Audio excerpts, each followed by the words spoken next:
Hi, everyone. I'm Ed Lance, and on behalf of the Producers Guild of America, welcome to our panel. We're presenting innovations in online and place-based storytelling. This panel is part of our Meet the Innovators series. In fact, it's the last in the series this year, where we're featuring the Producers Guild of America's Innovation Award nominees from 2021.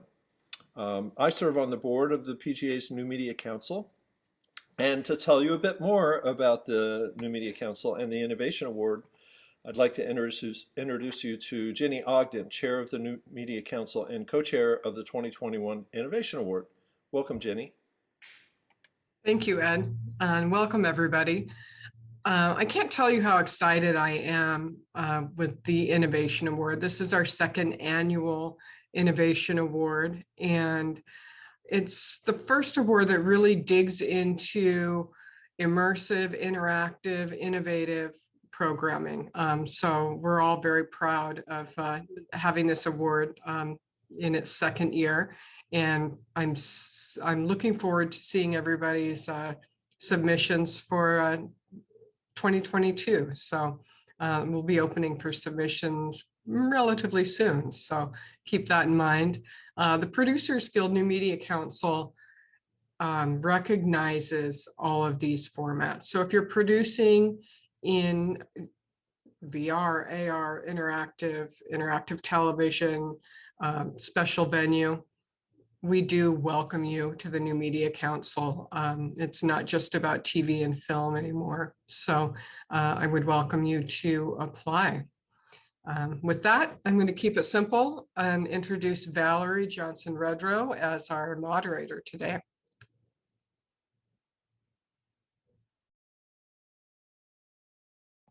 Thank you, Jenny. Hi, everyone. Valerie Johnson-Redrow. I'm on the board as well of the New Media Council, and my background is location-based entertainment, theme parks. I produced King Kong 360 3D, so having fun with these new innovative ways of online storytelling is new to me. Tonight, we're going to meet 4 of the 12 finalists of the Innovation Award with a focus on both place-based and online storytelling. The first project that we'll dive into is Andrew Goes Outside, an interactive online theatrical experience conceived and performed during the height of the COVID crisis in the summer of 2020. So I'll turn this over to Andrew Somerville, the creator, director, writer, designer, and platform creator of this innovative project. Take it away, Andrew. Hello, thank you for that mouthful of a title. I apologize. I'm not an egomaniac, I swear. And now you're going to listen to me talk for 10 minutes, so I'll prove myself wrong.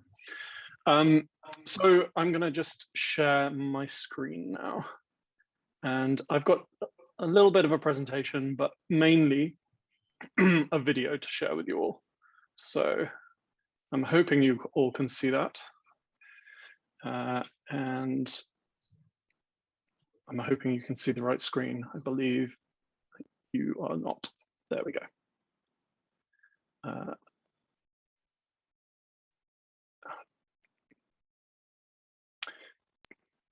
Is there anyone can answer me just on whether you can see the main screen there, or can you see my second screen with both, like my slide navigator?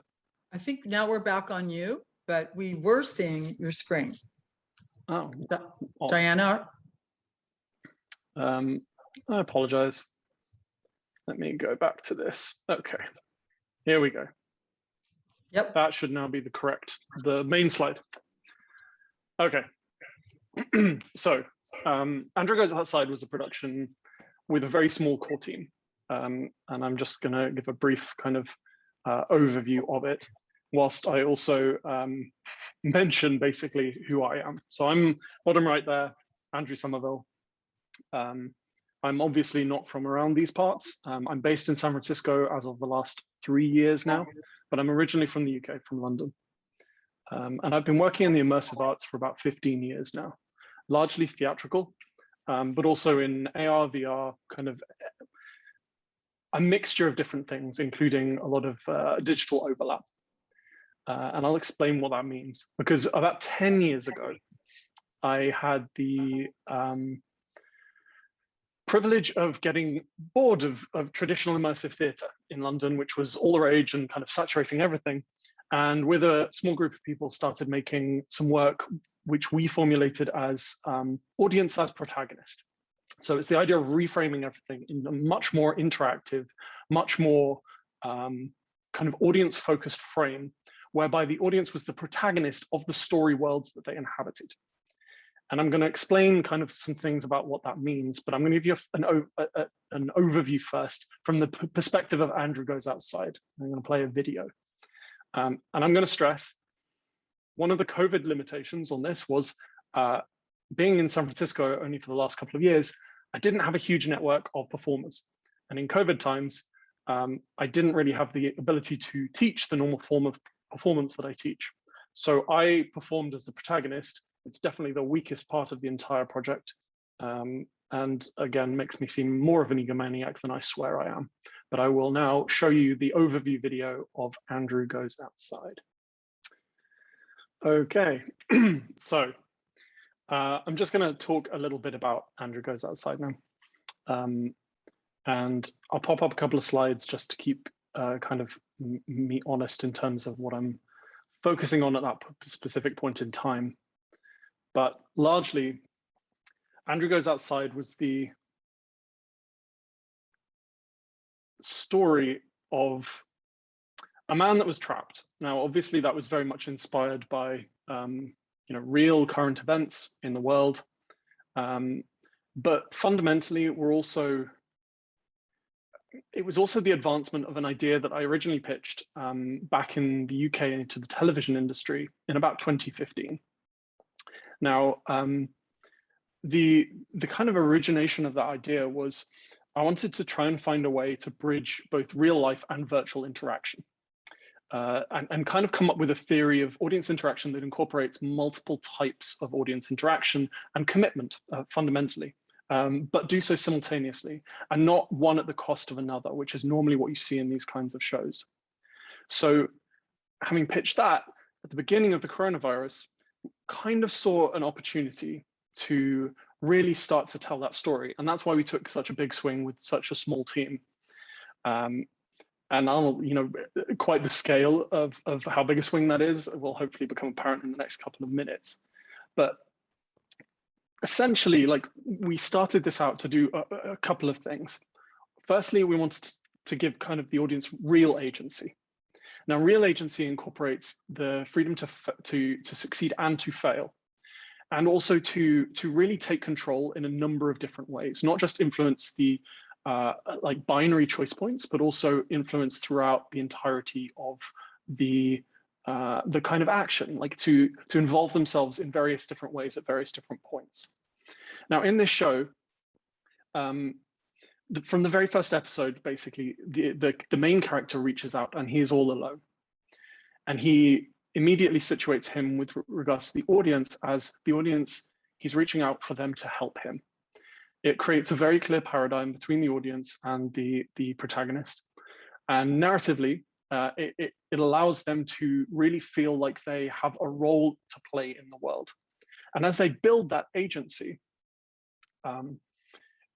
it's kind of them placing themselves. And I talked about audience as protagonist, and really what we wanted to do was create this idea of as an avatar for the audience.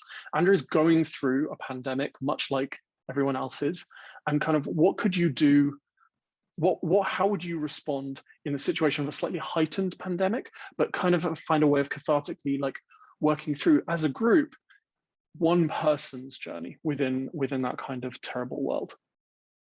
So in the very first episode, this mysterious woman shows up at his door. He's been inside for 2 years, hasn't interacted with another human being, and doesn't know what to do. Is the room locked? No. Why, you think I should lock her in? So from that very first moment, from an injured person showing up at the door and is now unconscious in another space, the audience haven't seen this person, that very first question really sets up a relationship that plays off for the entire thing of mistrust. Like, how much mistrust is there of this person that has come into his world and is completely upending it? The unprovoked question from the audience kind of really snowballs over the next 6 episodes. And that was something which we always anticipated in a way. We storyboarded a number of different ways that this story could develop, and that was one of them. That was one of the tonal kind of elements that they could really set from minute 1. But that kind of collaborating storytelling moment could happen at any time throughout the rest of the story. Any kind of small intervention that an audience member makes could really change the way that not just Andrew, but actually the rest of the audience could also envision and kind of reorientate their entire world. This kind of perpetuates on to like clear decisions, like exploring the world, disassembling something that he found within the world, led to a couple of written kind of like cryptic statements, which then developed even further into a conspiracy theory specifically on the audience created Discord, which we then paid off within the story world as one of the major locations that Andrew went and investigated. And that kind of brings me on to what the kind of nature of a responsive world is. A responsive world isn't just a series of binary choice points. It's that kind of branching narrative model is one that my work tries to stay away from as much as possible, because ultimately it can feel a little bit artificially narrow. And really what we try and do is tell a chaotic narrative story where the entire world is a living, breathing entity which responds as a real story would to the interventions of an audience, so that the show not only doesn't happen if the audience is there, but the world continues on a completely different trajectory. But every single action that an audience takes within it fundamentally alters it in a kind of butterfly effect style way. And that obviously like is a nightmare to write. It's an utter nightmare to write, but it really gives a sense to the audience of a form of agency that I really don't think you see in many things outside computer games. And that's often kind of what we're going for, is how do we make these stories feel almost as immersive and responsive to audience choice as computer games, but as dramatically satisfying as long form storytelling. So in the responsive world, the audience, after a series of interactions, Andrew's suit rips and he's injured. And we start telling this story very early on about the disease that the pandemic is responsible for. We've already planted a lot of information about that disease in the audience, and they now know he's been exposed. But the audience decided not to focus on the fact that Andrew had been exposed and assume that he was going to be okay. And so throughout the rest of the kind of subsequent episodes, and this took place over 6 to 8 weeks, to give you an idea of the time frame, Andrew's health really deteriorated, right up to the point where he was coughing, losing hair, and being like obviously forgetful and struggling to just focus on the tasks in hand. And we get to this point where the audience finally realizes that Andrew's in real trouble and talks him through how to inject himself with something that they suspect is a vaccine that they've found. Do you have any medical training? No, but I have YouTube. So literally, the audience is relaying information to Andrew from an internet that he doesn't have access to about how to self-administer an intramuscular injection in order to inoculate himself against a disease that he's contracted or is at risk of killing him. Now, we did actually even plan for the fact that Andrew could die. Andrew could die throughout this. If they hadn't intervened in this, he was going to die in the very next episode. We didn't tell the audience that, but that is what was going to happen. So that degree of responsibility that we give to the audience enables these multiple interaction modes so that you can have people going and researching, you can have people relaying information. And once the critical mass of kind of audience opinion builds, you can have these individual people decide that they're going to take responsibility for him and really build that empathetic relationship between them and the protagonist. So I'll say I'm going to finish on the technology, because there's a lot of technology that has to power this, obviously. Now, we took on a lot of technical burden so that the audience didn't have to in this. And we have this kind of theory of how we wanted to deliver things, which was between a passive and an active audience, how much they wanted to get involved, and a synchronous and asynchronous audience as to whether they were able to tune into the live transmissions or they wanted to participate from a more asynchronous model because they couldn't make it. So we built multiple ways for them to be able to actually involve and ladders of interaction so that they could escalate if they got really into things. But in this, we realized that none of the commercially available tools were going to give us that sense of being synchronous and active in terms of participation. All of the Twitches, the kind of live streaming models don't have low enough latency. So we had to go and create our own low latency broadcasting tool, one that enabled us to do this kind of thing where we're enabling the audience to just push to talk like you would a walkie-talkie and talk directly to Andrew and have a conversation with him. And obviously this had to be moderated. So we only had about 5 people at a time that were able to push that button and directly talk to Andrew. But it was such a fundamental part of how we wanted to tell this story that we put in that resource, even a small team of people, and built our own platform in order to do it. Now, these 3 elements, I hope, make it very clear what we were trying to achieve with this and what we're trying to achieve with this form of storytelling. Because the ultimate story of this project isn't just what you can see in the YouTube clips, which are all available, or even the physical events that transpired that people could show up and watch, but that each and every audience member has their own take, their own perspective, and their own part of the story that they shaped if they got involved, or inaction being an option. Their own part of the story that they could think, oh, I could have changed things, but I chose not to because I chose to just observe. And that is a really interesting relationship to build with your audience, because each and every member of that audience either helped or hindered or just stood and was a bystander and watched what happened to Andrew in their own way, but ultimately together, also as a community. And that's kind of what we wanted to build with this project. So I'm going to stop talking there and hope that everyone was able to see that. And I'm going to just open the floor to some questions, which I hope there are some. I have tons. Hi, I'm back. So I have a question then to go on with the technology. So who really was on the team for it? For example, did you have a technical director that was, for example, switching between the drone and your POV? Did you have someone in the background that was taking care of that? And then was Andrew the one that was making, how was he getting the consensus of the audience? So that's 2 very interesting questions. So yes, there's a technical director, but I'm a big believer in the creation of what people think of as a room director sometimes in the TV world, but that is slightly more creatively involved than that sometimes. I do this with live shows, even with static kind of immersive theatre pieces, where we have a live director on site, on premises, who's responsible for the creative journey of a single audience, because you have multiple audiences or you're running multiple different individuals or groups of people. That person chooses a lot of different things in the world, and I specifically have built up quite a repertoire of different technologies to use to enable that person to intervene. So yes, in this, the technical director could intervene via voice, could also moderate the chat, could also pick who was able to use the voice tools and promote them to voice user. They had to volunteer first, obviously. Could kick people if necessary, although I don't think we ever had to do that. And could also basically make choices about, we have a live overlay system. So there are a couple of things where I would ask for things to be put on screen, and as basically playing the role of an assistant and being able to pop things onto the screen.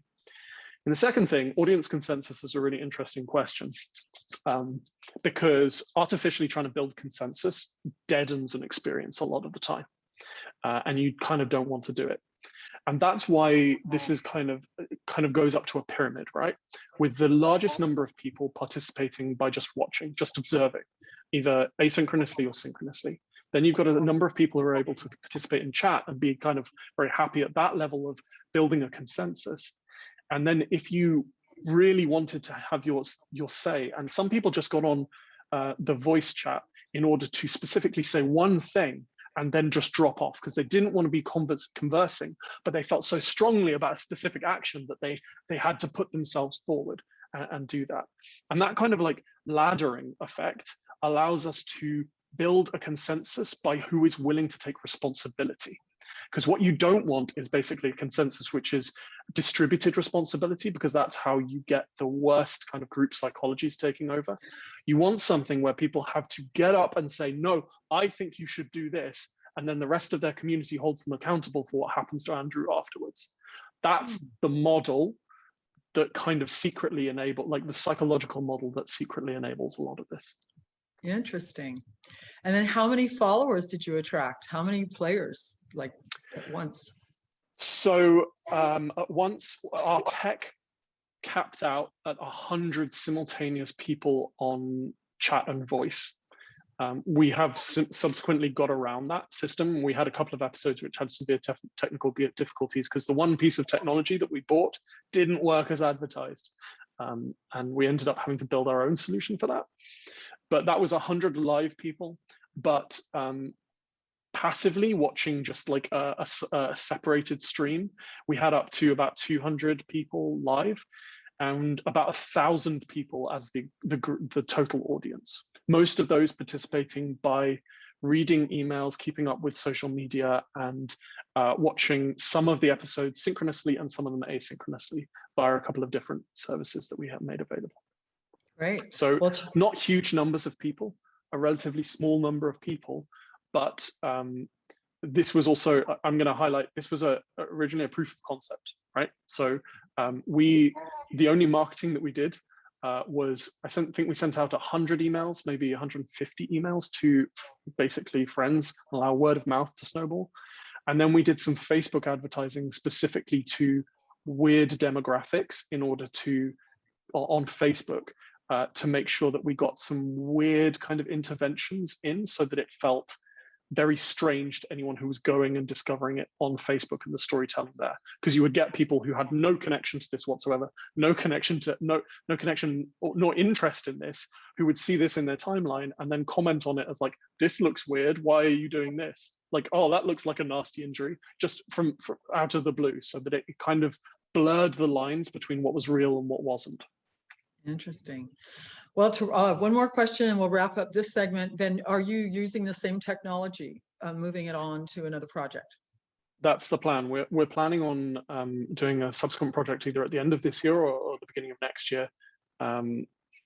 It will be out and obviously will be out in the wild and roaming around with a lot more human-to-human interaction out in the world. So it was, the plan is that there's going to be a lot more chaos involved in the next project. All right. We don't have a name for it yet. Tentatively, it's called Clarinauts. Okay. With a K. Clarinauts with a K. All right. Well, we'll move on to Oceanides, which is a poetic story of a Japanese pearl diver and her unexpected adventure deep beneath the sea, told on the world's most advanced 36-axis robotic video system, sort of kinetic art. We've got Senior VP of Entertainment and Creator-in-Chief at Royal Caribbean, Nick Weir, who came up with the show concept and executive produced the production. Take it away, Nick. Thank you, Valerie. Yes, and I must say, I obviously lead the entertainment operation at a cruise line, and our primary function in life is to create, unbelievable vacations for people. And so it's not lost on me what an honor it is to be in amongst this group of people who are the top creators in this field. And so it's really quite a thrill for us to be participating in this. And I think probably the area we're most leading in, I heard Jenny mention earlier on when we had our little pre-meeting, it's a special venue that I'm going to talk about and what we've done in it. Anyway, quickly, some information about Royal Caribbean to give you some context. Yes, it's a cruise line, but the central sort of core of its product is very much the entertainment. We have 50 ships across the entire group, 25 of them in the Royal Caribbean International Group, about 60 theatrical venues, 135 full productions, before COVID. Obviously, things have quietened down a bit now, but we're on the way back up. 6 Broadway shows, aqua shows, ice shows, and a lot of technology to go along with it. The technology, oftentimes simply driven by the fact that cruise ships are technological marvels, navigation, propulsion, power generation.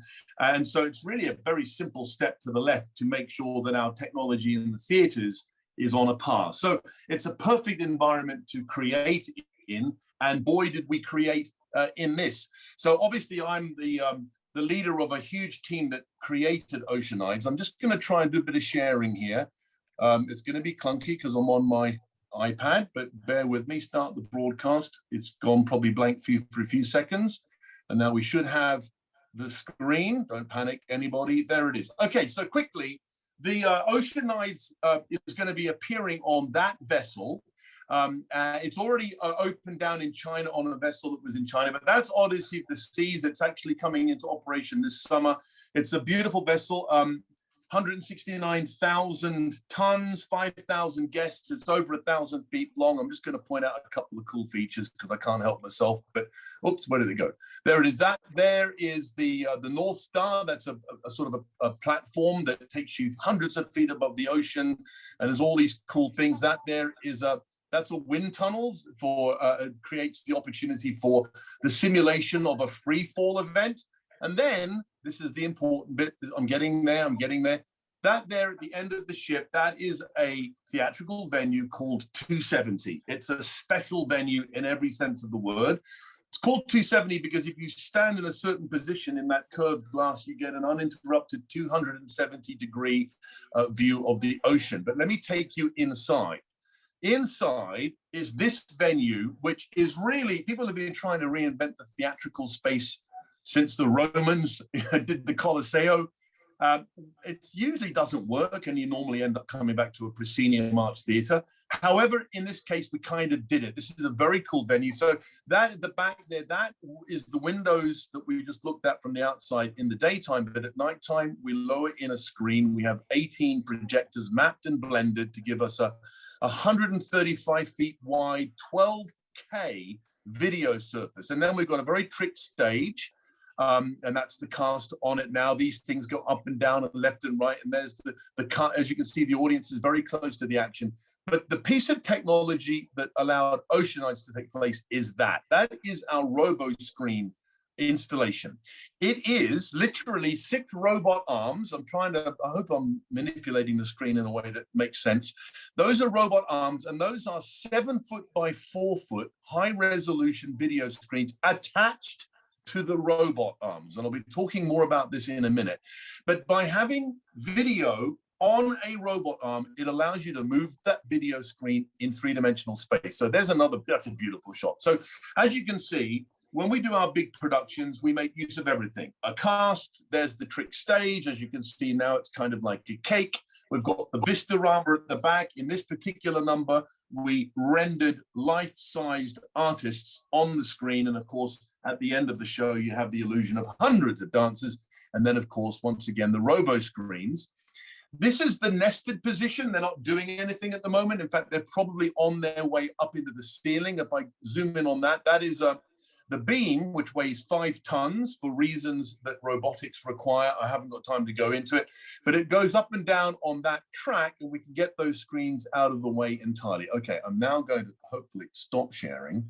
There we are. Hopefully you're back to me. Okay, so that gives you a little bit of context of where this technology takes place. And what I'd like to do now, we created a fairly lengthy making of video because we knew that in creating Oceanide, we would be developing new technology and new cinematic techniques. It's about 20 minutes long. I've boiled it down to 3.5 minutes, but I think I picked the best bits. And if you watch this, I think it'll give you a good orientation, and then I'll take it to the next step. So Diana, who's running our tech, if you could play that little clip, the making of Oceanides, roll tape. So that was the content capture, but what I want to do and sort of really drive home the innovation here. I'm now going to bring out the famous props. Jenny, this is for you. So when I had to discuss Oceanides to the panel, I probably underestimated the competition. So I showed up with a bunch of plastic toys to explain what's going on. So there we are. Anyway, there's the box. we put the mermaid inside. So these are all little toys I've collected over the years. We sealed the box, we put the water inside. And then the Lego can, we basically manipulated the camera, we manipulated the scenery, the set. And a lot of you will be thinking, well, do you remember in 1951 in Royal Family when Fred Astaire danced on the ceiling? What's new about that? And actually my favorite movie, Inception, Christopher Nolan, that incredible fight sequence in the hallway. So shifting gravity, we know that is an amazing effect. You've got people dancing on the ceiling. We don't quite know what's up, what's down, what's new. Well, what was new is that with a robo screen, you can move the camera on content capture. You can move the scenery with the artist inside performing. But then when it comes to the playback, when the audience is consuming this hard-earned content, you can rotate that too. So that is really a genuine new development. And you think, well, is it a big effect? It is, because we've never seen it before.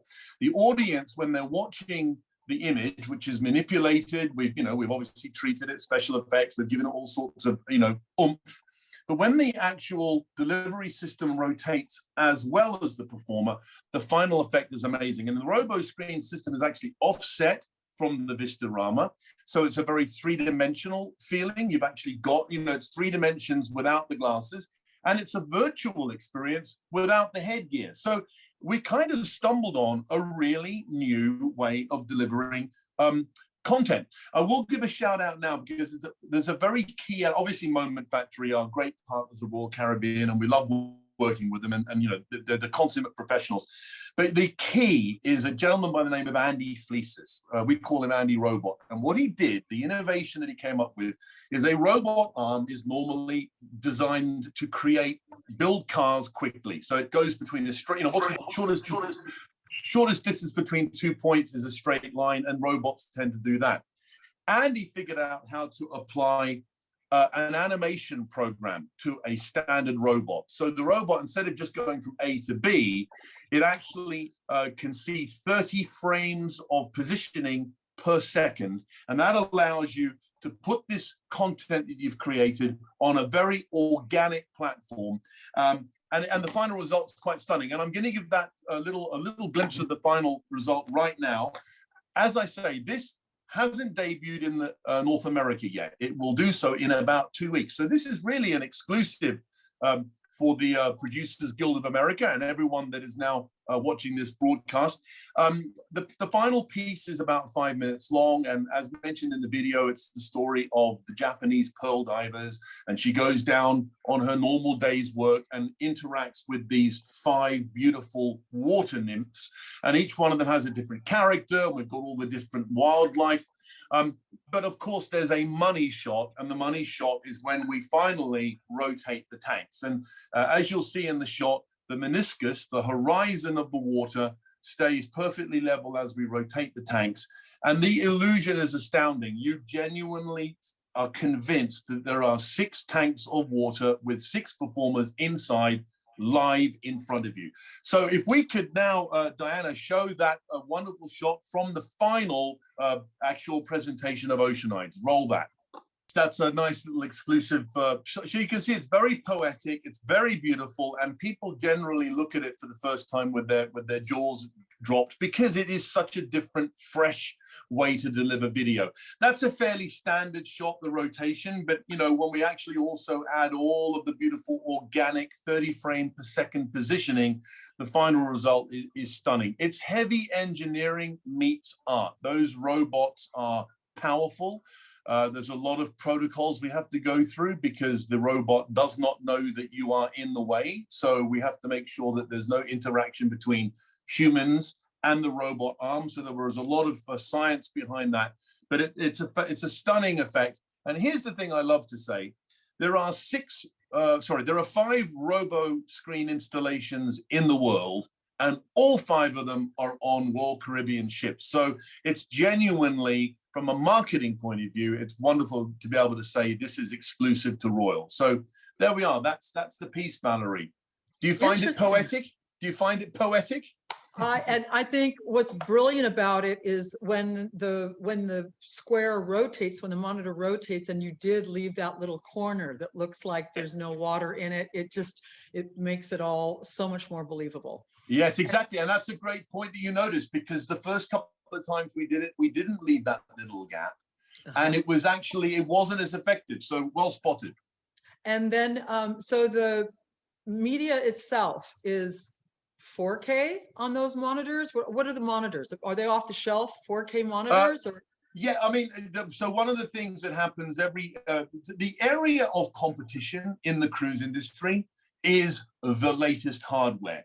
So every time we build a new ship, if the specs of available video have gone up, we have it. So yes, it's now at 4K.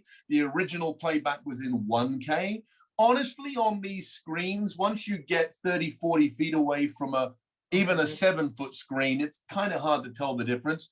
But yeah, we function in 4K. Those are 7-foot screens, which allows us, excuse me, to use 1-to-1 scale. But that's the other thing that tricks the eye.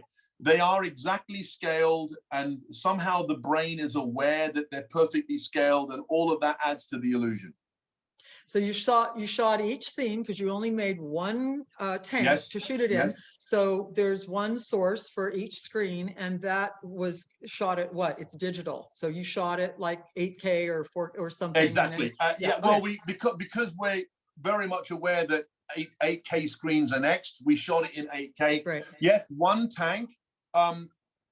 You know, a lot of these things you learn on the job. I didn't know that carp fish needed different temperature and different alkalinity to an alligator. So we ended up having to have 5 vats of water with the exact volume to fill the tank. And each vat of water had its own temperature, its own pH, and it had its own team, making sure, obviously, because we don't want to damage any life. So making sure that those animals were well cared for and treated correctly. So that was another complication. I started at the end of this realizing why movies cost $200 million, because every single one of these complexities has a bill attached to it. So I learned a lot about the business doing this. And was there something you wanted to do that you didn't get to do because of budget? Well, actually not because of budget, but because of an accident. So we did actually have a mishap, which is covered in the unedited making of. We actually cover this because it was an interesting thing. So the original idea for how we were going to end this piece was the tank was going to drain, and we were going to film the draining of the tank, which would be a very cool way to end, because you would kind of see the artist in a dripping tank, in dripping clothes, very artistic.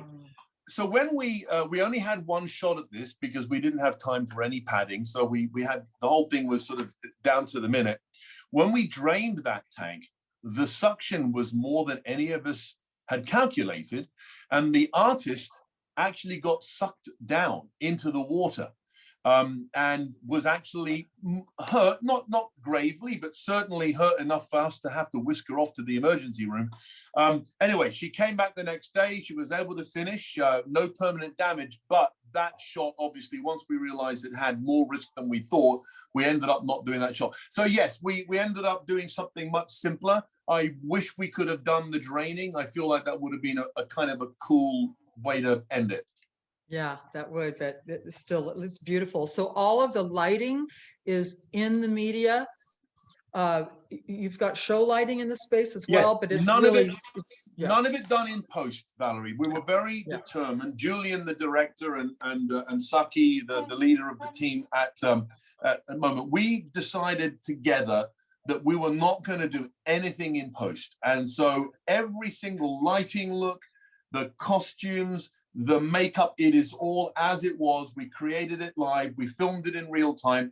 The only place, obviously, where we had to do little clever edits is because the maximum that these wonderful artists, and by the way, we self-cast this piece because one of our theatrical venues at Royal are aqua theaters, and we make use of these champion synchronized swimmers.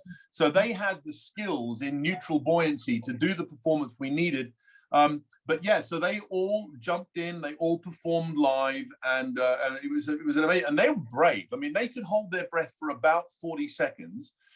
Because we were rotating this extremely heavy mass of water, I can't remember how much it was, but it was thousands of pounds. We had to hermetically seal them in. There was no easy escape. Once we started the rotation, they had to trust us that we did have explosive bolts. So if we really got into trouble, we could have broken the contraption. That would, of course, meant the end of filming. But they had to trust us. When these hydraulic hatches closed, you heard a proper sealing, and they had to trust us. So very brave. And I was, when we created it, in fact, when we did the opening night down in China, in Shanghai, we flew every artist down and we watched it together for the first time. So it was a very special occasion because they were the heroes of this piece. Yeah, attractions like this, you can't screen them any other way than just be there. Yeah. Yes, exactly. And but I have spoken, obviously,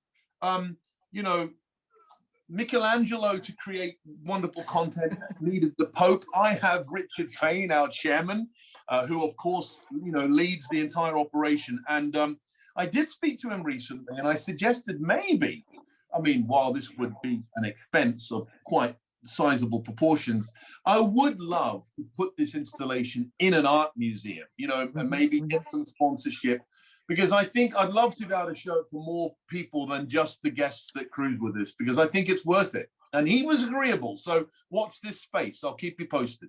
That's awesome. And then where did the Moment Factory shoot it? Was it in Canada or? Yes, we did it in Montreal. So it was a really great, we've done a lot of work with them in the past. They're certainly a favored partner of ours. And this was probably our best ever collaboration because we had the artists, we had the expertise in water.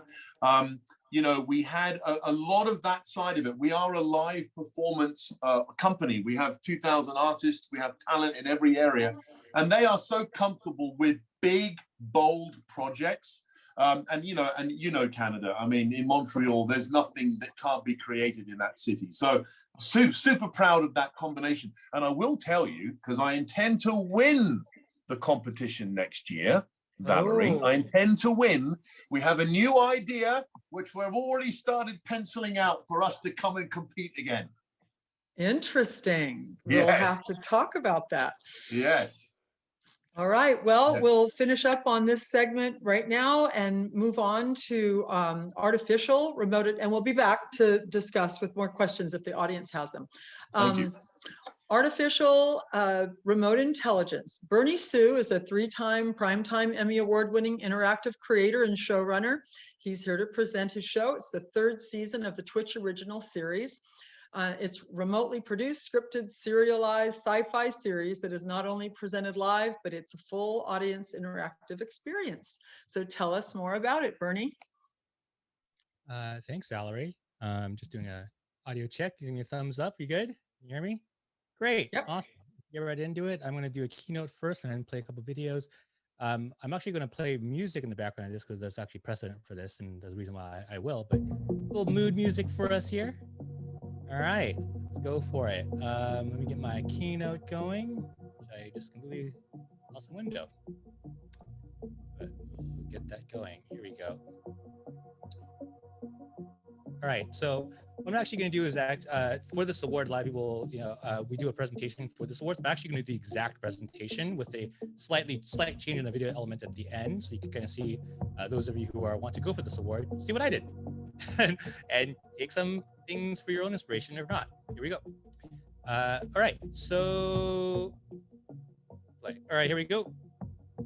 So Artificial Robot Intelligence is a sci-fi series, as Valerie set up. It's live, it's scripted, it's on Twitch, it's also serialized, it's audience interactive. We make this so the entire audience can interact with the show at any given time. They participate in real time, and they are consequential to the series. The story. This is something that's very important to us, where interactivity does not guarantee consequentiality, and so those are not mutually inclusive. And And so we are making sure that they are in this series. And this is remotely produced. So we produced this in the height of the quarantine last year. Our Twitch greenlit season 3 before the quarantine started. And I thought we were going to be totally screwed when the quarantine started. And Twitch said, no, if you can figure out how to do it remotely, you have our blessing. I'm like, all right, great. I'm going to figure this out how to do it remotely. And we did it. So let's get into what we did here. Overview of the show, or last season, I suppose. So it's about artificial intelligence, and she wants your help to become human. Character's name is Lilith. We did 20 weekly episodes, approximately 2 hours each, basically equivalent of a feature episode a week. Now, these are serialized episodes, so that means it stacks week to week, right? So it's not the same performance each week. It's not a branching narrative. The entire audience sees the same story, and the audience works together. And I said the audience is consequential in it, in this experience. So one of the ways we do have interactivity is something we've done for all 3 years of the show, polls. Our kind of philosophy here is that if you're going to do a poll, it should be high stakes with high consequences. Not just any poll works here. So in this example, we did an episode where we actually literally put the fate of a character in the audience's hands. He was on trial, quote unquote, and the audience could vote guilty or innocent. And if they voted guilty, he was gone from the show, literally gone from the show. And so the audience had that power to throw this guy off the show if they wanted to, and they didn't. The audience voted to save him. And what was really challenging about this episode was that we could not write the next episode, obviously, until this episode aired. So we were basically writing the show week to week. As you see here, how close it was in this. Pretty close, 10-point swing, very, very doable.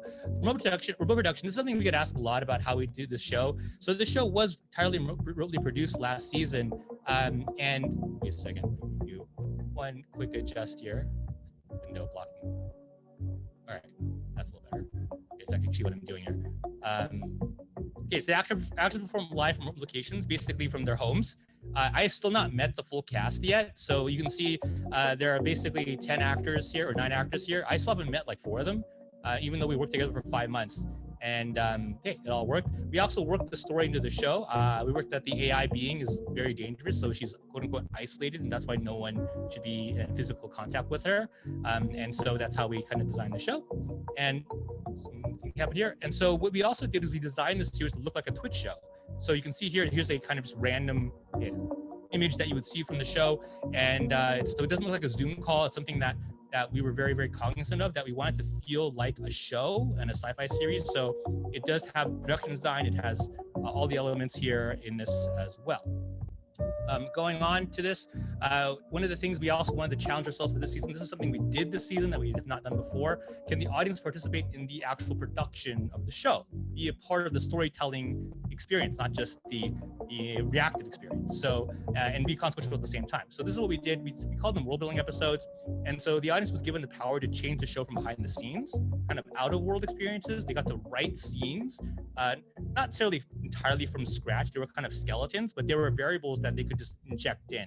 So there were times where there was like lines of dialogue that we would not have written, and the audience wrote the dialogue in the chat, and we're like, let's use that. That's now dialogue, and we put it in the show, so forth. Number 2, they could help compose the music. So one of the musical cues that you're hearing now, actually not this one, I actually just play it for you, that's way more interesting, was actually composed by the audience. And I'm just gonna play it real quick so you can hear it as it transitions. Okay, oop, let me go back to that side real quick. Okay, so mic the music. And so one of the things we did is we did a stream where the audience could compose one of the musical themes of the show. Literally this one you're hearing right now. Yeah, I believe so. And they did that in real time during one of the streams. And then finally, one of the big things we did this year is we actually let them create characters from scratch. So we would do this where we might precast somebody like the Dante Bosco here, as you can see here, and we precast them. But it was a conversation where you go like, hey, Dante, you want to be an artificial? He's like, yeah, sure. Who am I playing? And I go, I don't know. The audience is going to pick it. Is that cool with you? And he's like, yeah, let's do it. All right. So he comes in, does a stream, and the audience just picks his like name, his profession, his catchphrase, and all this stuff. So a little fun thing that we could do this season as well. All done live in real time for the audience on Twitch. All right. So life score. So this is the technology of the AI music that we're hearing right now. It's an AI adaptive soundtrack. So what does that mean? It means that the audience can change the musical score live through a visualizer you see on Twitch. And so what it does is that, so there's 6 themes, one for 600 characters, and there are 4 emotional classes that you can hear during the show. And based on what the audience chat is telling us, the algorithm can sense what is going on in the chat and pick what music to play based on an audience mood or the mood of the chat. In this case, I believe we're listening to Mysterious Lilith right now, for example, and it can shift in real time with a bunch of messages of like, oh, the audience is suddenly really sad, and it will just shift to sad in real time as well. So the really cool levels, and you can also rise the level of intensity of that, so you can get from sad to really, really sad, depending on how sad the audience is, or happy, or intense, or mysterious in that case. How they do this is through chats and emotes. So the system learns to recognize what is happening in Twitch chat and then pull in that data. I'm not the programmer here, so I don't want to misquote it, but it kind of determines what the mood is and then outputs out what the music should shift to. Again, doing this as the show is happening based on what the audience is feeling. And it's visualized on screen all the time, so the audience does know what music is on at that given moment. So finally, I'm going to talk about the season finale of our show, and I'm actually going to play for you a clip of this. A little sizzle, we'll call it. So give me 1 second here. I'm going to stop the music. I'm going to stop my share. Still clunky on how they do this. All right, stopping share. I'm going to share something else here, and I'm going to play one video. Story of an AI being. All right, coming back to my presentation. Wrap this up real quick, and then we can talk about it. So yeah, so the season finale. This was basically one of the culmination of everything of trying to, running a show for 5 months remotely. It's like, let's just go the craziest thing we can think of. So we did an interactive mystery thriller, 2 hour. I recommend that if you were going to watch one episode, there's a lot of episodes. I don't recommend watching them all. You're going to watch one episode, you should watch this one. It's like the furthest along that we are in our innovation and what we do in storytelling. AI is missing. The audience plays detective to help find her. Features 3 audience-created characters. Again, characters that we did not come up with. The audience came up with these characters, and uses audience-created musical theme, the thing you heard earlier, which I'll replay into the end of this. And the audience determined the ending while it was happening, as we wrote the final monologue as it was happening. So it was very challenging. And the final scene was not written until minutes before it aired. And so how did the episode do? It aired on October 1st, 2020. Prime time on Twitch, 1 million live views concurrently or during the stream, and it was number 2 globally on the platform. It was a shocking number to me. I didn't think a scripted show would ever be number 2 globally on the Twitch platform, but this was, and still live, still remote, still scripted. It was our best reviewed episode from the critic side, and yeah, that is what I say is a TV experience like no other. That is my presentation, and I'm ready to add some questions. Wow. Sharon. Well, from a production standpoint, then what was the crew like? Like, you had all these people remote, but what was the minimum amount of people that you had? You had a graphics person, you had there's all kinds of elements that need to tie together. What was the production crew like? I mean, one, they were all remote. Actually, well, that's not entirely true. There's what the technical director was sitting in in the same building as me. You'll say that. Okay, so we were being safe, of course, but that was it. I think kind of, I mean, it's hard to say because you have things like, there's no makeup. Like all the actors have to take care of their own makeup, and we compensated for them. Just to be clear, we did compensate them for this, and all that stuff. So, but we had a DP who had the hilarious, as we say it, job of trying to DP someone remotely. And it says kind of like, if I'm going to light you and I'm physically there, Valerie, I just you just sit there, look pretty, look at the camera, and I'll light you, and it'll take me 30 seconds. And he has to go, what is that light? 50, 10 feet to your left. It's like, can you move that a little? Kind of these random questions that just make everything a little more tedious. So we had a good amount of people. I think I would just say, as far as a number that's not actors, I would say less than 10 you could run the show with less than 10 people. Okay. Yeah. And then as far as the actors go, when you didn't know who might be, how did they schedule their lives? They just were on call for 5 months? No. We were very respectful for that. So all of our Mhm. contracts were non-exclusive, and we would just be, we would only need them for 1 day here, 1 day here, 1 day here, 1 day there. And so we would just be really good about saying, okay, these are the next set of shooting days, live days that we were thinking of you for your characters. You let us know what's gone, and if it drops out. Now, one of the best things about doing the quarantine was that everyone was on quarantine. It's not like they had a bunch of stuff that they had to go to. So Right. they're inherently all around. Now, some people did go on trips and stuff. We had to go around that, but we never really lost anybody. We lost a couple people because of other things, but we did not have priority, and we purposely designed it this way because one, we don't have TV budgets, so we actually, when an actor, which some of them did, booked a kind of traditional TV show and are getting paid and compensated at that level, we don't want to stand in that way. We like, please go, like go do it, and we're able to write around that. And I like to think that our writing team is nimble enough to be able to pivot very quickly to circumstances. Like we had designed a scenario that if the actress who was playing the AI had to leave, we could do it. Like we had that scenario designed. And then as far as the writing goes, you had a writer standing by because you didn't know really what the audience was going to say for a specific episode, and you would have them writing and then send that script, that copy to the actors. Is that how it was that Not quick? Basically that, but a little more designed and sophisticated. So it was never like, we had the episodes outlined, okay, very, very strongly. Now we had branching in the outlines, and we know what those branches kind of were. There were pockets of scripts and episodes that had completely, like, this is the area where they're going to do a thing with the audience or something like that, and that would be kind of written day of. So we had that mechanism in place as well. So that would have to be communicated to the actors in real time. And, I can't physically hand them a script. Like, this was a sitcom. Right. I could just run down, and like, here, read this line, right? And send a page over there. But in this case, to them, we had to communicate that through cloud technology, basically. Right. Awesome. Well, I see. Are there any other questions that you see, Ed?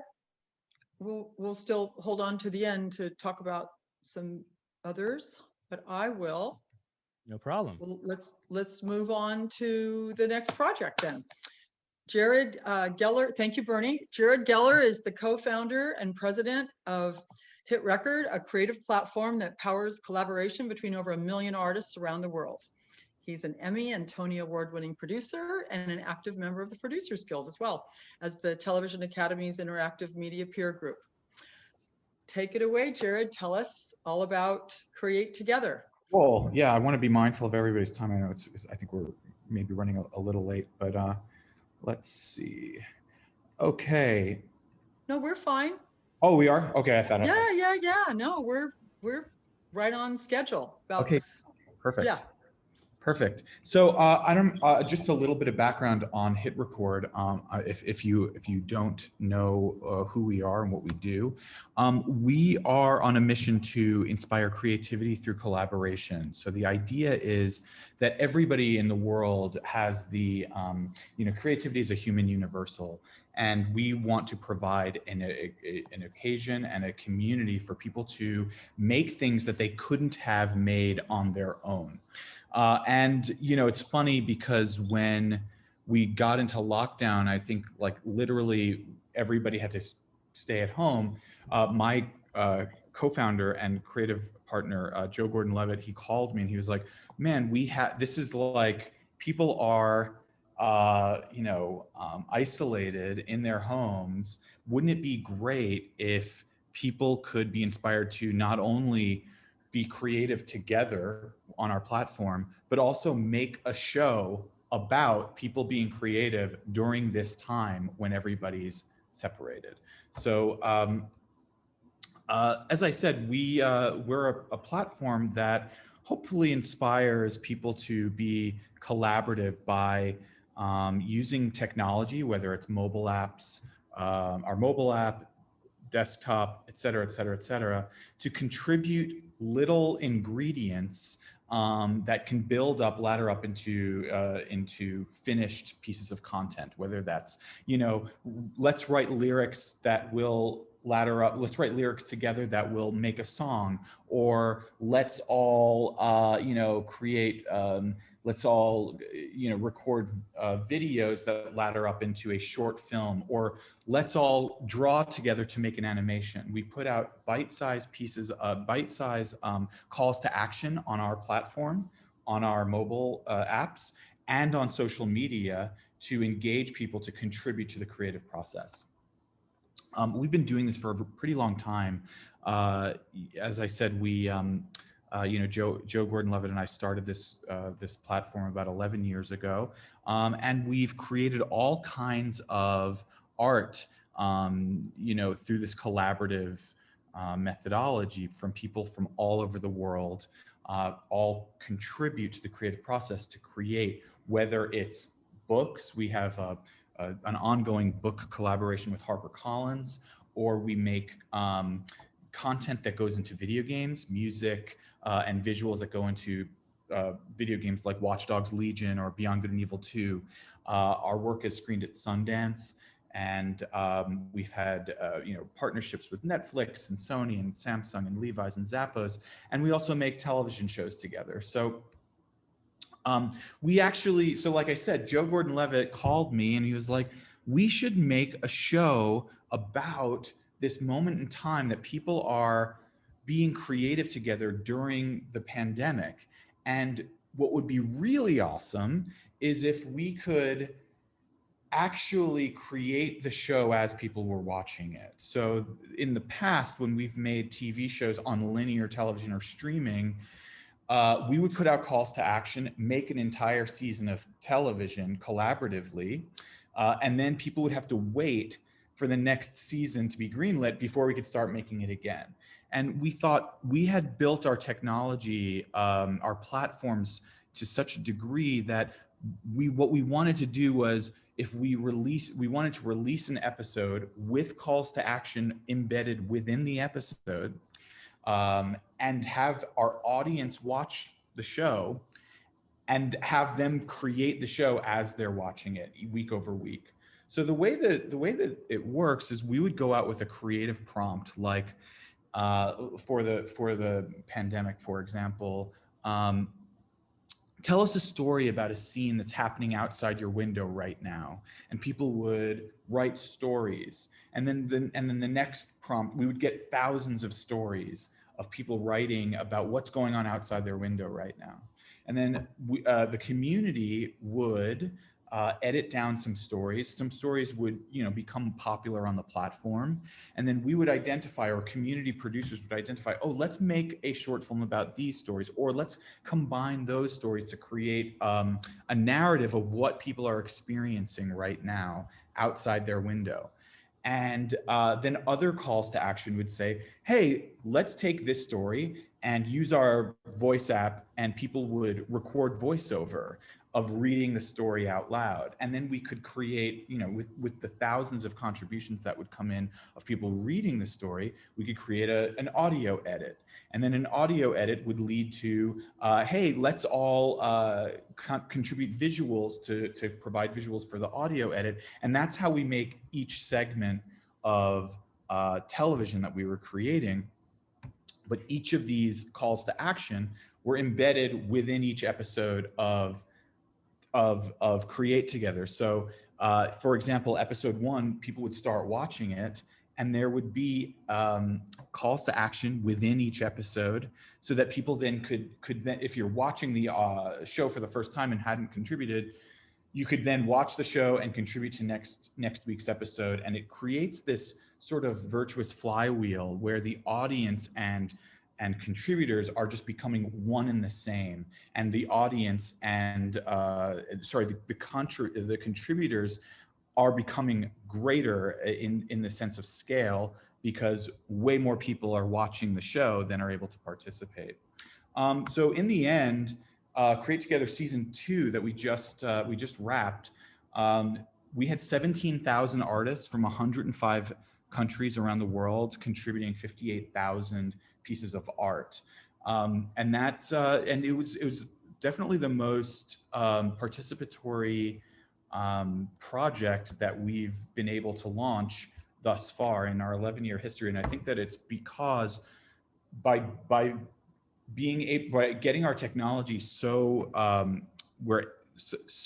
that anybody could create it using our app and our website, that and by having a methodology where our editorial team is doing rough cuts and edits and fine cuts and lock cuts with YouTube Originals, the network, during the course of the week, we could legitimately have our audience create the show, and I don't even want to say create the show with us. The audience created a show. And so last year, Create Together season 2, the very first day had more contributions than the entire season 1 put together. So we were stoked about the way that the audience and the contributors grew. So that's what we made. Wow. And so let's talk about like formatting.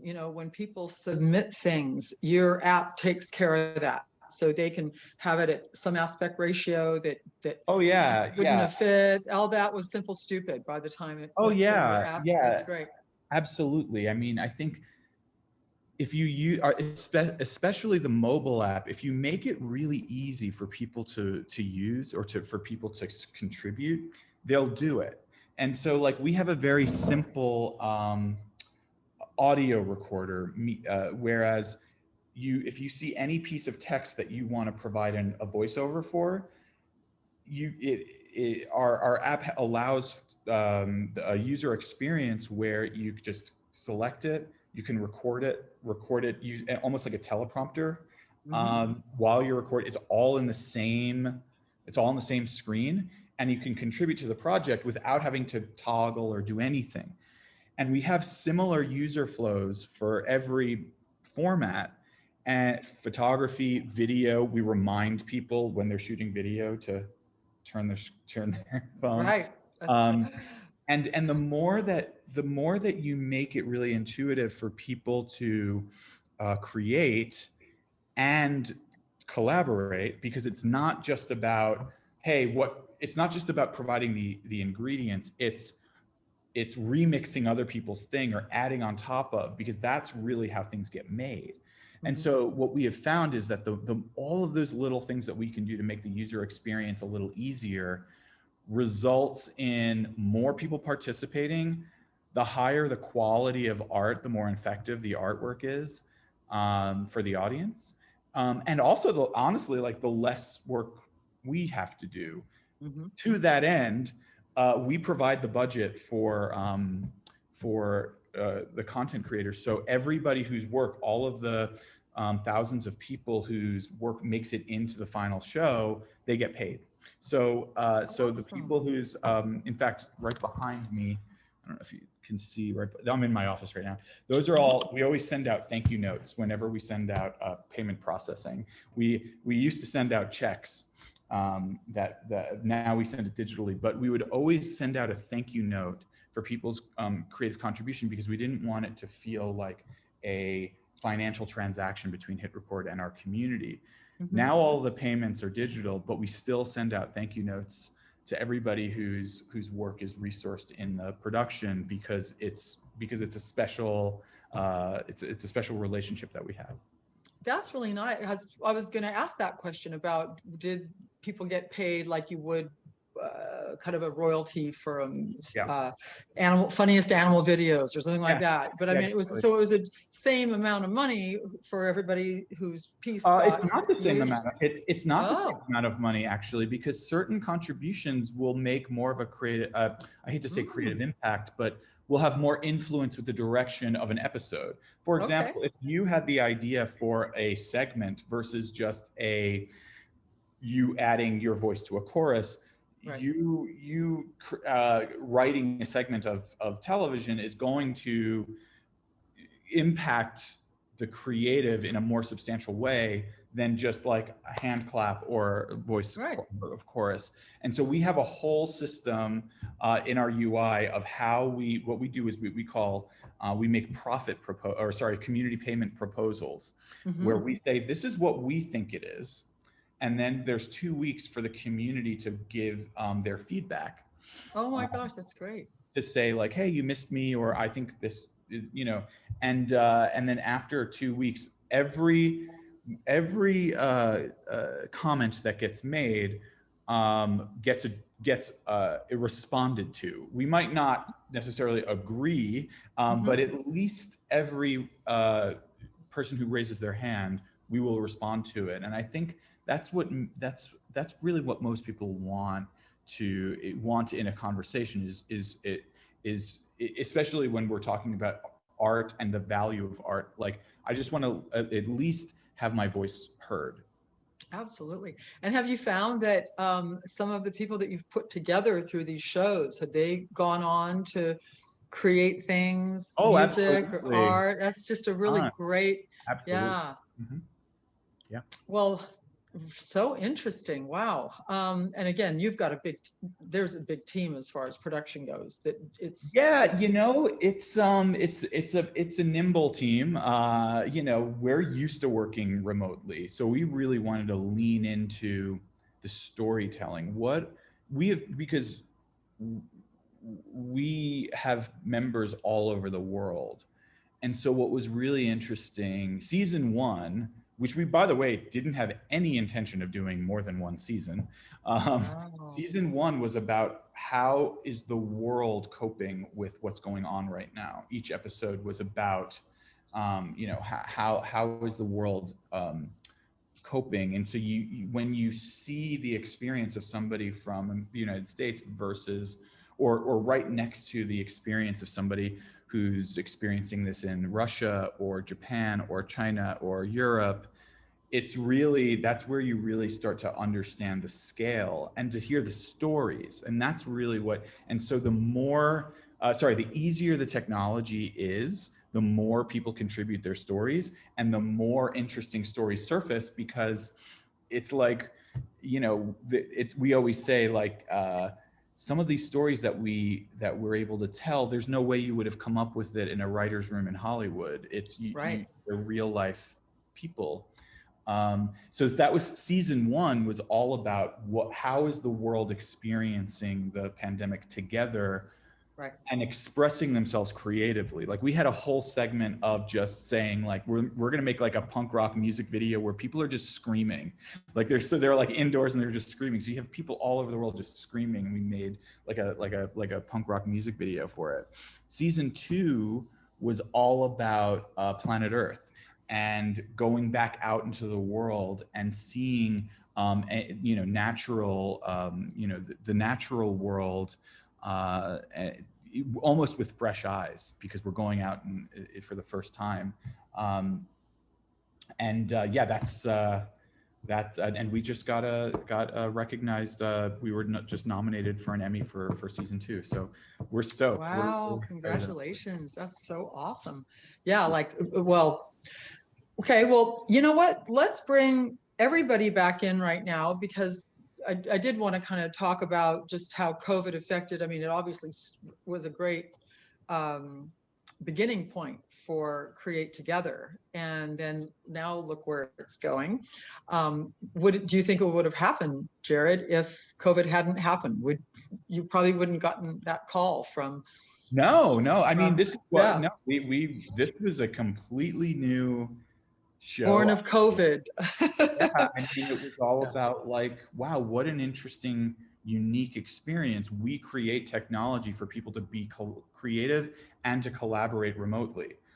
What if we were able to, hopefully inspire people to be collaborative, to be creative, but also tell the story of people being creative during this unprecedented time. So yeah, I mean, it was sort of like we met our moment, Exactly. And how about Andrew? Same thing for you, right? This was all this, you came up with this. I'm looking to see if there's any other questions. Oh, 3 new messages. Why don't you tell us, Andrew, just how it evolved? Like, how did the story start? And then you had a question earlier to ask how you determined who you were going to follow, who Andrew was going to follow in the story. Right. So, yeah, in terms of production, it was kind of opportune. Like, I feel bad for saying that it was opportunistic, because it was kind of a thing that was bubbling along as a thing that I really wanted to try out. And everyone being inside was a really interesting time to try doing something that was like a mainly digital experience, like a mainly collaborative online experience that fused kind of real world action with people kind of being trapped, and like to tell a story that was cathartic for that felt very reasonable.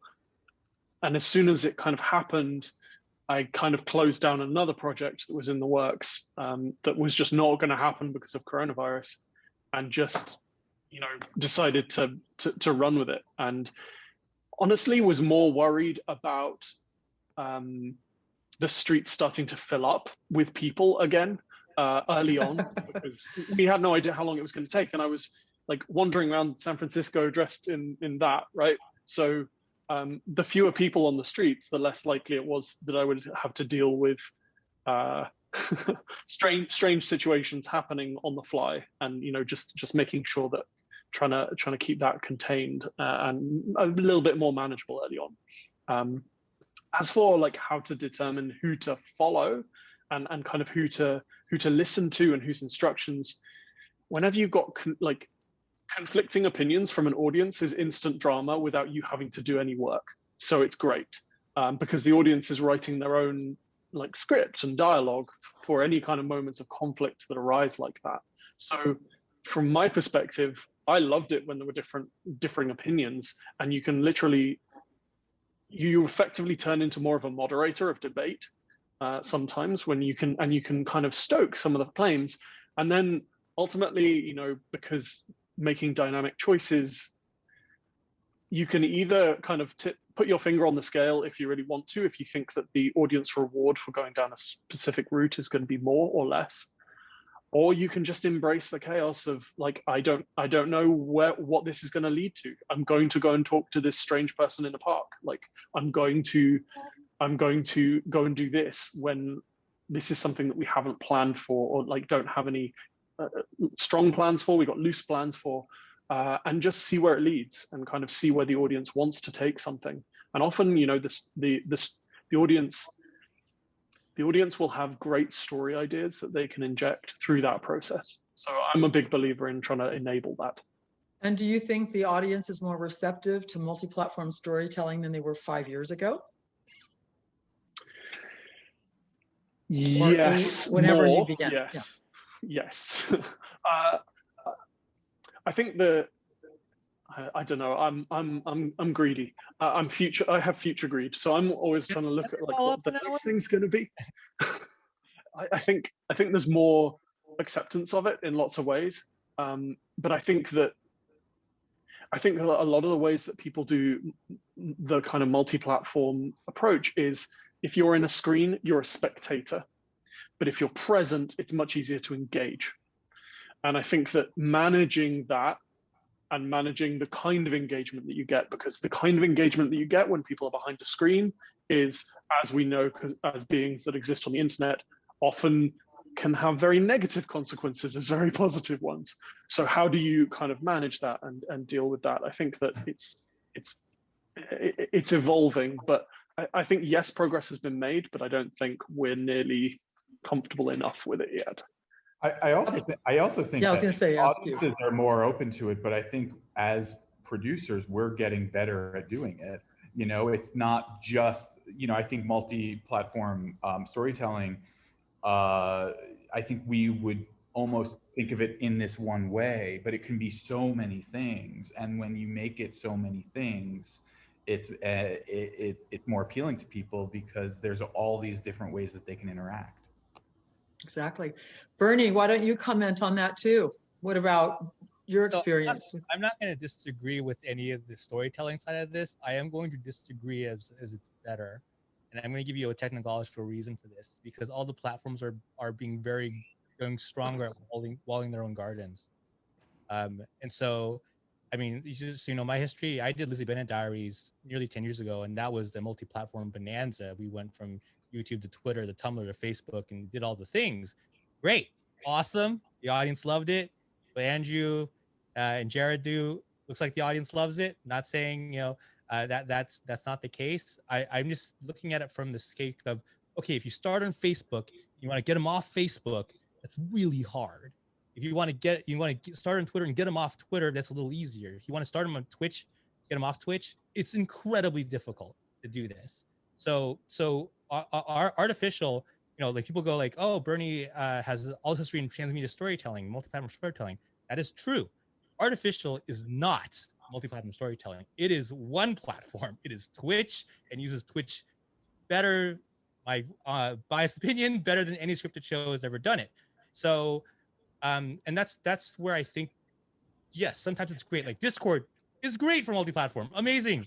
Yes, Discord is awesome for this, but a lot of these platforms that we're using as storytellers on these integrated spaces are absolutely awful at trying to get people off and on platform.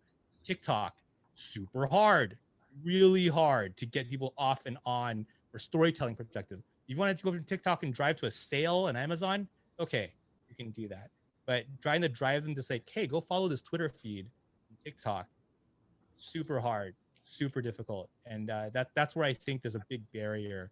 And that's, as a storytellers, I agree. You're definitely getting better at it. What Jared and Andrew are doing, amazing stuff. And seeing new platforms come up, also awesome.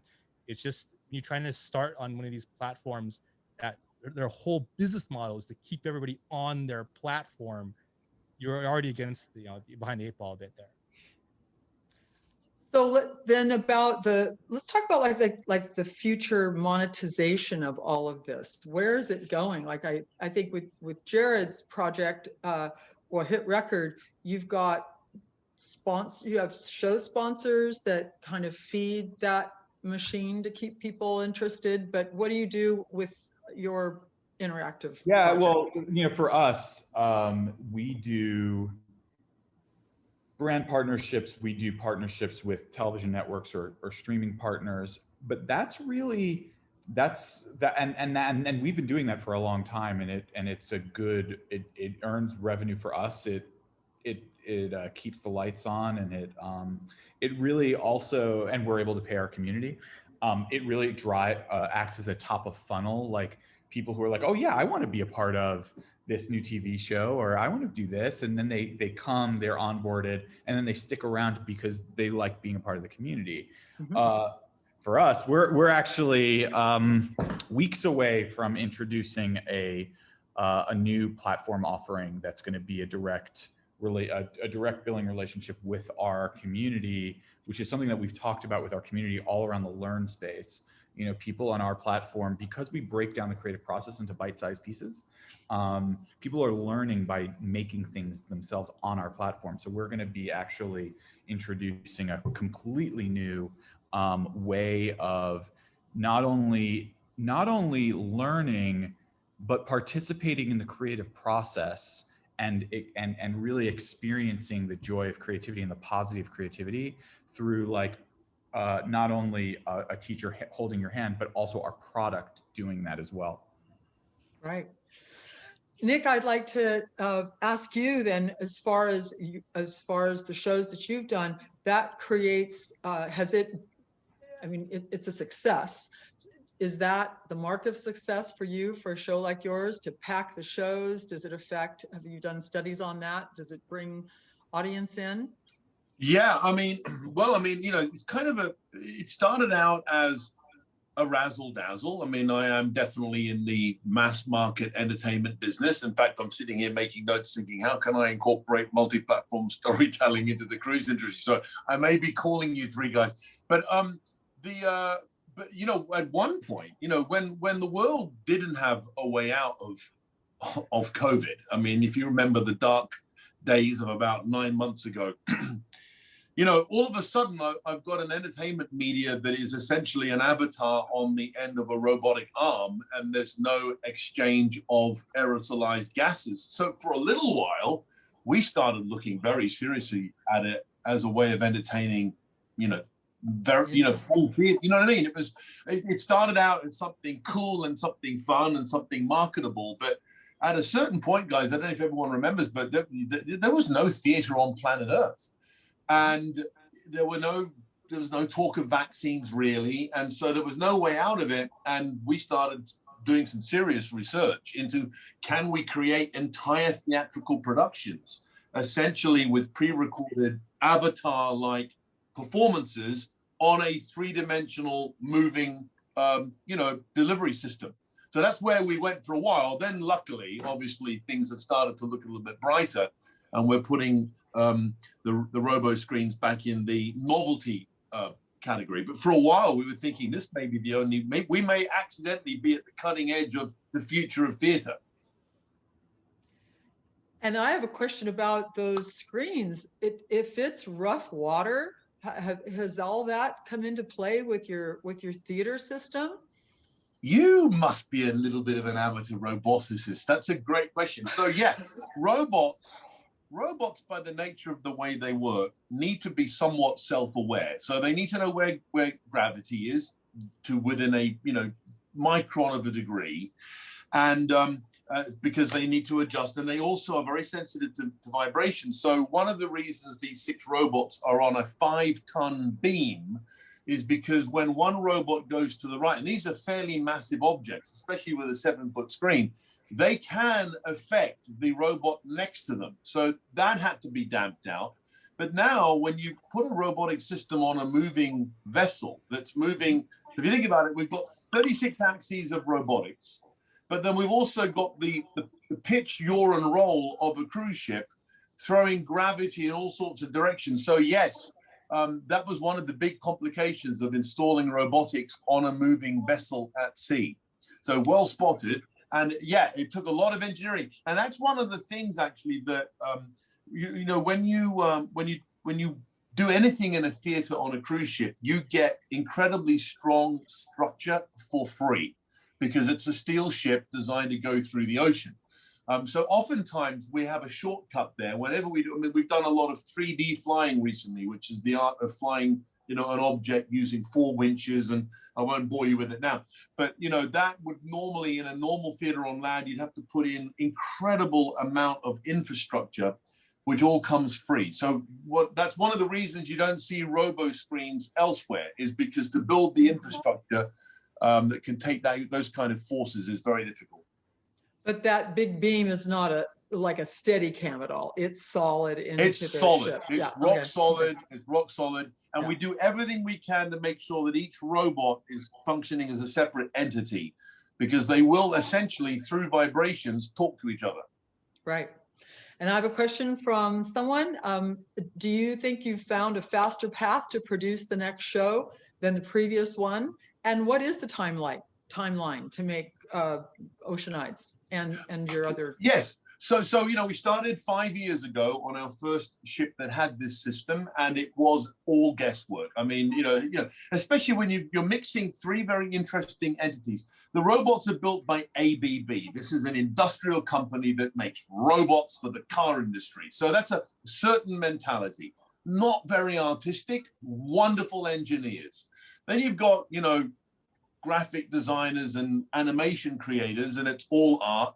And then you've got someone like Andy Fleecis, the roboticist, that sits in between. And then you've got a corporation guy like me just trying to create content. So the original mix of those 4 entities was very time consuming and very challenging. But of course, we've got better at it. So Oceanides, I mean, actually, for as complex as it is, was actually quite efficient compared to our first project. And the one that I'm going to do next year and win this innovation award with, of course I'm joking, but is taking it one step further. So yes, the answer to the question is the language of robotics in live performance art is something we're getting better at. Got it. And what was the timeline then for Oceanides from your concept to opening? I would say probably 3 months. I mean, we move fast. I mean, the system already existed.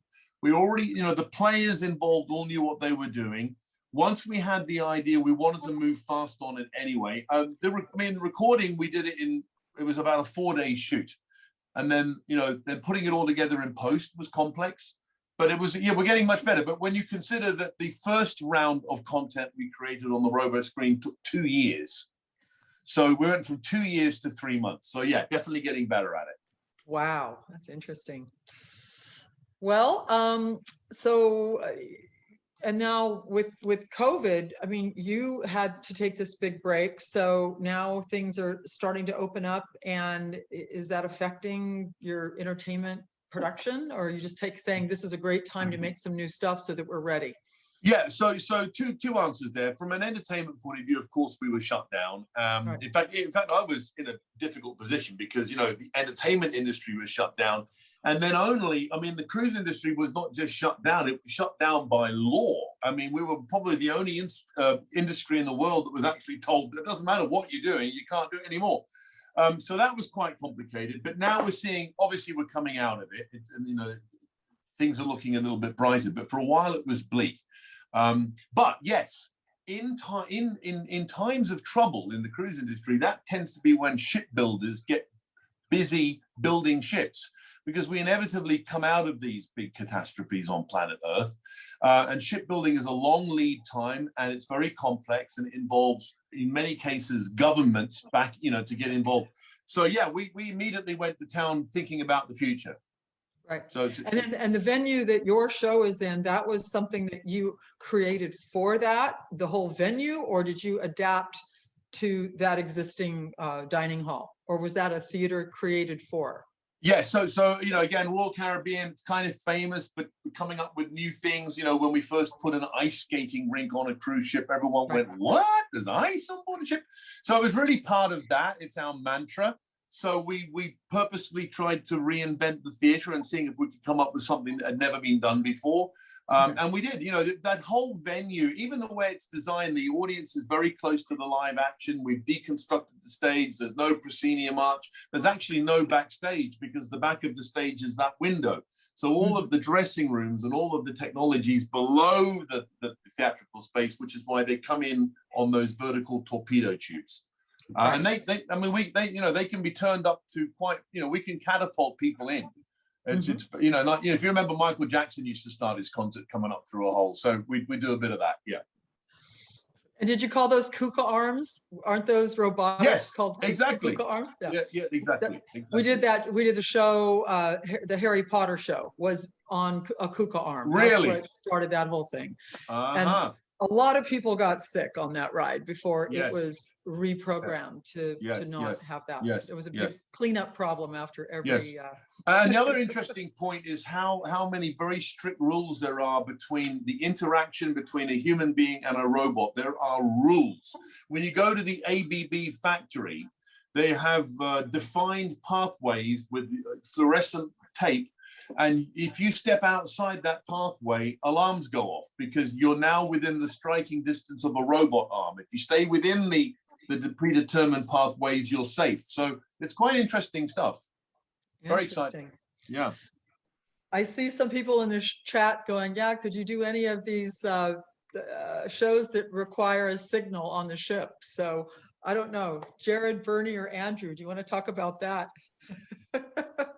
I was quite serious when it's been fascinating to hear these three gentlemen talk, and it's obviously slightly bamboozling to me, but I can definitely hear that it's the future, and you know, definitely commercial entertainment entities like cruise lines are always trying to be hip and always trying to attract interesting areas of the bell curve. And so, yes, I'm all of a sudden thinking look, Jared's thinking about it. He's thinking, how can I pitch something? I love it.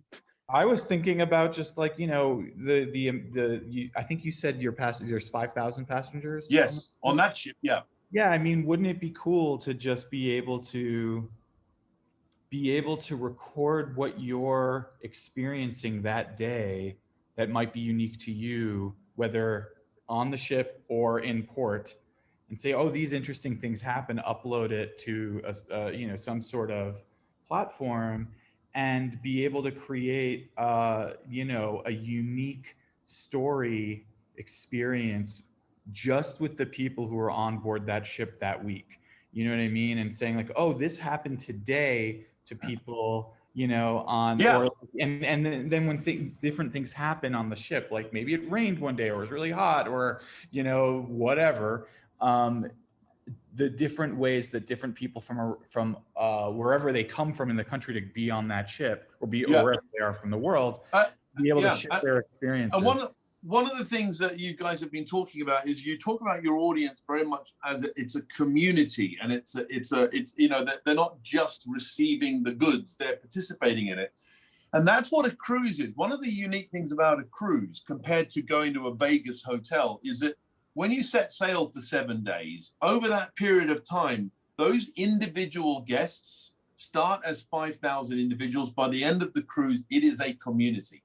And it's strange. I mean, I took a cruise once as a secret shopper to watch what was going on another cruise line, and I sat with a table of 8. I forced myself to do that. Normally I'm sitting in the corner or a table for 2. I sat with a table of 8, and I thought, this is going to be tough. I'm going to have to make conversation with people I don't. I have kept in touch with those people for 30 years. So I don't know. I think there's something about the community building that your type of technology does as well that might be interesting to talk about. You see, Valerie, we're giving birth to an art form. I'm going to point out this is something that exists on dry land already. There have been like live immersive productions that are durational that have gone like on for quite a while. Like there's a Danish company that for the life of me has okay, they all tend to be quite harrowing, but there's a Danish company that does a version of Salo. I don't know that lasts for a full week. They do mainly festival commission pieces. I once saw a 48-hour production of Medea based in a hotel.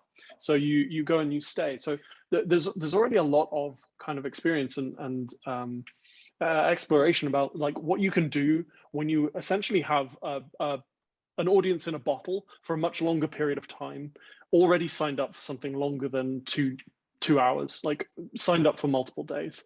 Now, I think the key there is basically how much do you assume people want to be involved, and how much do you create opportunities for them to become involved, and how deep does that go? And that's normally where a lot of the friction in these things take place. If you look at music festivals in the UK, there are a lot of them that now have like theatrical ARG experiences that run throughout them. But the thing that I feel like we're still working out what to do as producers and creatives is work out some of these models, which are, as Bernie alludes to, like both multi-platform, but also multi-level of engagement, so that people can kind of decide how involved they want to be. It's with kind of hit record, you've got this beautiful opportunity to go and record something and participate in the same level playing field as everyone else. For that moment in time, you're the same as everyone else. But when you've got like a narrative experience that goes on, you have differing levels of investment, differing levels of knowledge, and creating that equality between audiences is really hard. So there's a lot of thinking that needs to take place around those kinds of experiences that need to bake in your white-haired old grandfather who doesn't want to engage in any of this and kind of is happy to go and sit in a deck chair and watch, but also somebody who is young and really, really into this kind of stuff and wants to go and do it. Yeah. You need multiple levels of involvement, and that would be the trick to doing something in the cruise industry, and when I say, I mean in the vacation industry, is that doing something meaningful and that's cool and that's creating content and can be referred to in the future, because back to that community, but not necessarily extremely actively. It would have to be fairly passive. You know what I mean? People, when they're taking a vacation, they are by definition trying to not do stuff. So that would be something to think about, Jared. If you get my drift. Well, yeah, I wouldn't do it. I would be, reading a book on the pool. Yeah. Disney might pick a bone with you with the new Star Wars hotel. People are going there for their vacations, but they're trying to build in as much agency into those experiences as possible. So that's true. There's a lot of scope. I agree. Well, I mean, let's chat again offline, because this is definitely, I mean, the first conversation I've had of any significance about this, but I realized listening to you guys talk and then obviously, following the various nominees in the category, that this is very much the future. I mean, you guys don't think of it as the future, you're in it, but to old guys like me in the corporate world, we think of this stuff as, something we probably want to get our teeth into because we don't want to get left behind. So it was an interesting conversation. I didn't think this would happen, Valerie. Well, what's interesting, because I went on a cruise. I've only been on one. I went on a booze cruise just to get to understand the whole ship thing, and I get it. But then I went to Antarctica just before COVID. So I was only one of 100 guests on the ship, but we did get that personalized video to take home. It's all I've got, right, of my trip on it. So I treasure that little DVD. But to have had some other kind of, when you got 5,000 people on a ship, with what Jared does and with the interactive technology, it would be interesting, I think, to come up with some way to personalize your visit on the ship. Well, especially as the biggest cruise lines are multi-generational. So this is something that would appeal, obviously, to, the offspring, let's say, the kids and the younger guests. So I think grandpa's always going to want to sit in a deck chair. Sounds like Garrett's a bit of a grandpa. He just wants to sit in a deck chair and read a book. But, I definitely think there's, especially at a brand like Royal, some of the younger, some of the cruise lines that appeal to a younger demo, this is definitely worth, thinking about. So I've sparked my interest. You see, that's what the PGA does. This is all good, and I'm doing it. I'll do it offline, but I've got the attraction for you. So we'll talk later. Great. I know I've been talking to Jenny too. I mean, I think, well, isn't that what it's all about, right? Guilds are all about building networks and chatting and, No, I mean, the fact that everybody's inspired from each other's work here is just awesome. Exactly. And you've done it. I mean, it was awesome to see all of your projects. So are there any other, I'm looking here, Ed, are there any other questions that I haven't seen come through? I really want to thank all of you for your time and all your projects. And I wish everybody great luck on the next ones we're about to do. And we'll see you all, maybe you'll all be here next year again. We'll have to in the playoffs here, buddy. We'll have to have more categories of the Innovation Award to make it broader. Yeah, well, we're gonna make just to speak to Nick. We're gonna make it competitive for you next year. Yeah, so. I'm coming in big, guys. I'm bringing in the big guns. Easy. I mean, I'm sorry, but us four together, we can take down the Burning Man group. We'll take them down. Yeah, you should see what I could do with a little bit of funding, Nick. I don't know. Ed Lance is going to protect Burning Man. Oh yes, sorry. Oops. He must still be there. He's coming back on to defend it. Well, we are creating a virtual domeplex on the BRC VR Playa this year. So that's really the Burning Man, virtual Burning Man. Yeah. That's awesome. That was amazing. I mean, a worthy winner for sure. It's amazing. Yeah, really great synergy here. When I designed this panel, I was like, gosh, how do we fit Nick in? Because he's the real story of my life. But it was just fun really seeing the synergy here, and I bet Bernie has some ideas for you as well. He was a bit quiet there, but there's a captive audience on a cruise ship. Let the other guys talk. They're doing just fine. They don't need me. All good. Yeah. Thank you. Anyway, it's been great. Thanks everybody. Thank you, Valerie, for moderating, and Diana White behind the scenes. Yes, thank you, Diana. Yeah. And thanks to all the attendees for showing up and interacting. It's really a lot of fun, and you guys are really brilliant innovators in the space, and I just can't wait to see what you come up with next year.